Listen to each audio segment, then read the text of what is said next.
gentlemen, welcome back to another episode of the Pitchside Podcast. Actually, another video, really. It's not an episode of the podcast, a special video. The conclusion of the Uefa Champions League and Europa League draw about an hour earlier. Just finished that draw, and of course, there's certain interesting games in the Europa League, but certainly the big focus is going to be on the Champions League fixtures. It was a good draw, I would say, a very interesting draw in a lot of ways. Certainly some matches are more mouth-watering than others, but still, overall, it's 16 teams from the best of the best, really, in the Champions League. The matches quickly in order of their draw before we go and talk about each match individually. Quickly, Borussia Mönchengladbach, Manchester City, Lazio is facing Bayern Munich, Atletico Madrid faces Chelsea, Leipzig faces Liverpool, Porto faces Juventus, Barcelona faces PSG, Sevilla hosts Dortmund, and Real Madrid face Atalanta.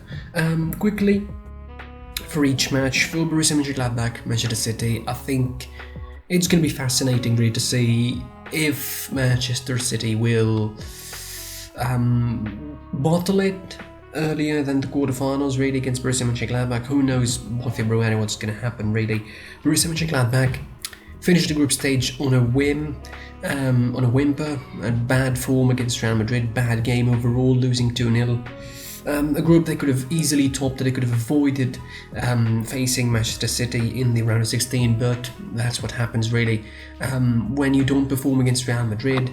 But Borussia Mönchengladbach, of course, second in their group behind Real Madrid. Manchester City comfortably top in their group, although overall their season hasn't been that comfortable when you mix it with the Premier League action.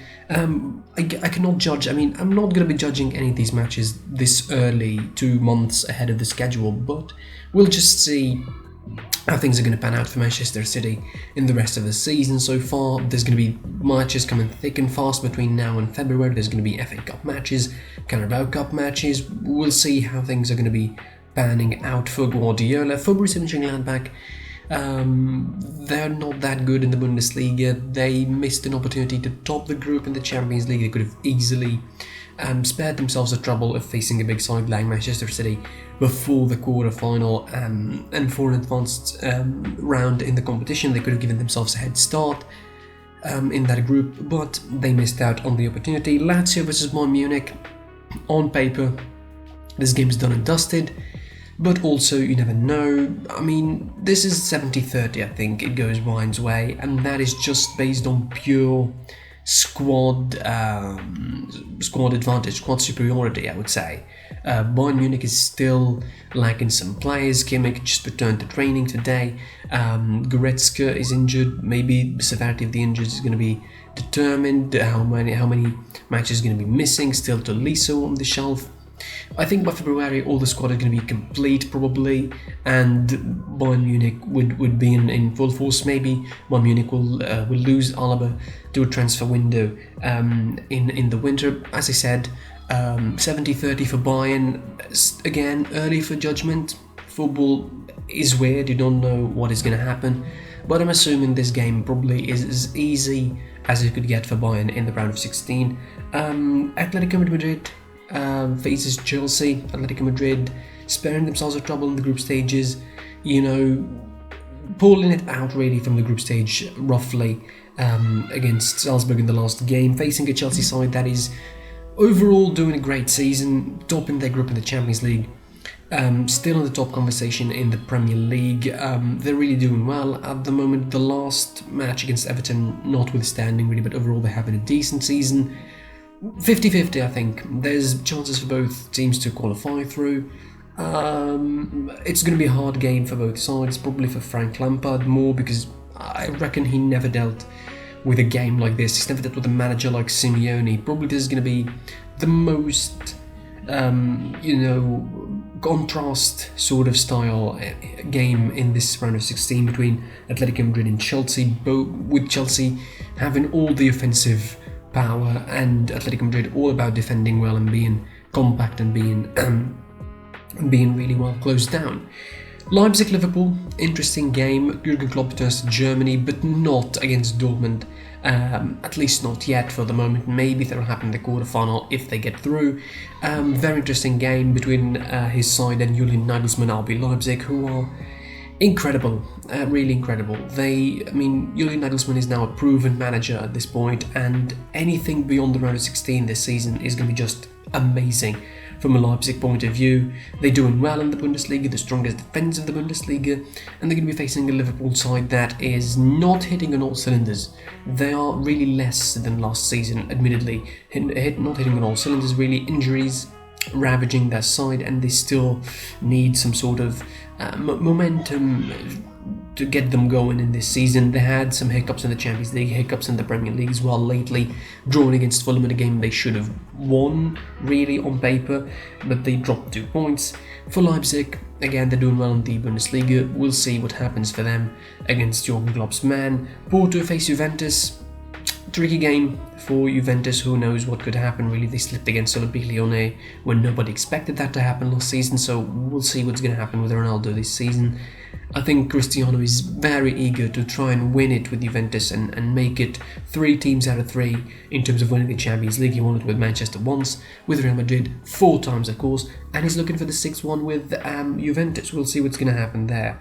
Barcelona and PSG, with the spirit of the remontada in 2017, renewing their vows, renewing their rivalry in the round of 16 once again, but this time I think it's pretty much the other way around in everything. Neymar is on PSG side this time. Barcelona feel way worse than that side that defeated PSG 6-1 at the Camp Nou. I mean, it went all downhill from that moment, really, for Barcelona in the Champions League, from that 6-1 win at the Camp Nou. Messi potentially leaving. How could that change Barcelona if it happens in January? Which Barcelona are we going to see in February if they don't get themselves together, really? And if Koeman doesn't get it together, probably Barcelona will see themselves out of the door as early as the round of 16 in that Champions League. An interesting meeting. Next, a very interesting tie between Sevilla and Dortmund. I think some people would call this a tie that is escaping the Europa League. Sevilla now do not have the chance to win the Europa League, unfortunately for Sevilla fans, but in a game against Dortmund, their current form might not tell you well, but the return of Haaland, maybe they will pick up under Edin Terzic or under the new manager, whichever manager it will be, who knows.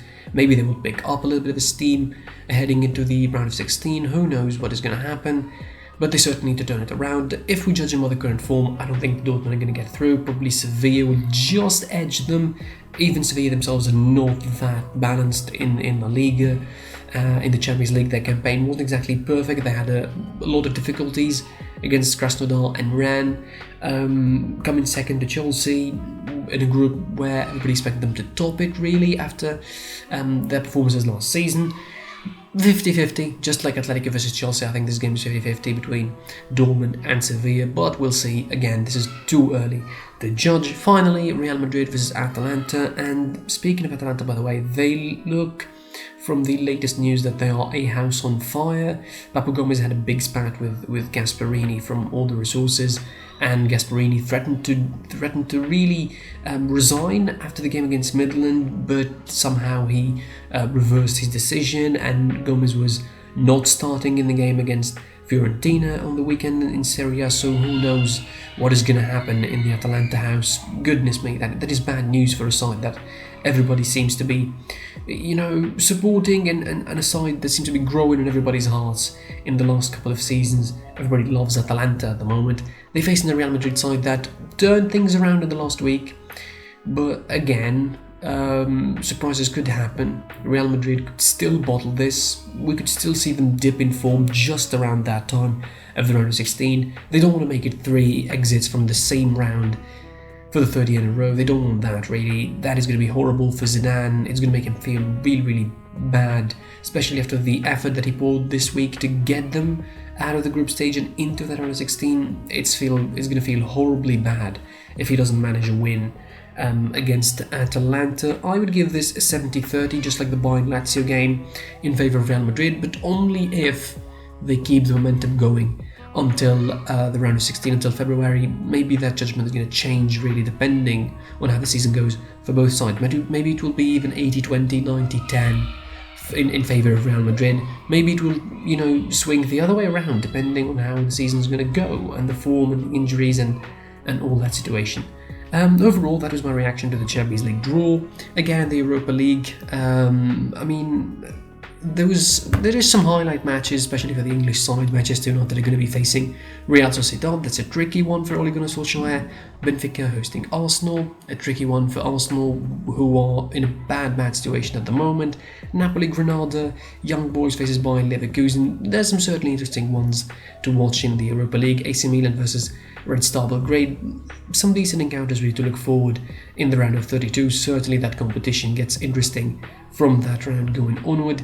In the end, I remind you to like, comment, share and subscribe to the channel. Enable notifications to receive the updates of this video and other videos on the channel. Follow us on social media, Pitch Sideboard on Instagram and SidePSP on Twitter. Listen to the podcast on Spotify, Google Podcasts or wherever you get your podcasts from. Until the next video, I was your boy, the HOD of the PSP, and I'll see you soon.